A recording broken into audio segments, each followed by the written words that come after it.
Mahal tayo ni Lord at mahal namin kayo.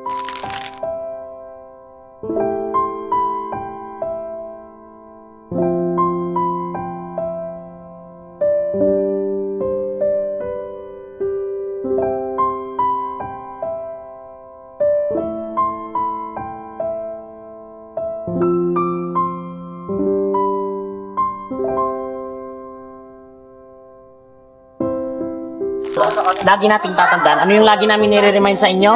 Mag-pray. Okay? Magtakot ka, ang pinakauna mong gagawin ay mag-pray. Kasi hindi naman tao lang tayo. Okay? Lahat tayong natatakot.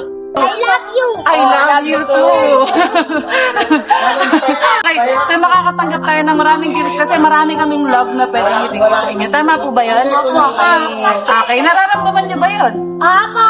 Okay, yun yung pinaka-importante, di ba? Pangalawang beses ka lang pumunta dito, pero alam ito ng mga atit kuya ninyo, hindi ko naman gusto na tandaan niyo yung pangalan ko. Kasi ang dami namin sobrang pupunta at pupunta sa inyo every month. Minsan iba-iba kami. Pero, pwede hindi nyo kami matandaan. Pero isa lang yung gusto namin matandaan ninyo. Ano po yun? Yun po ay mahal namin kayong lahat at mahal kayo ng Panginoon. Okay po ba tayo?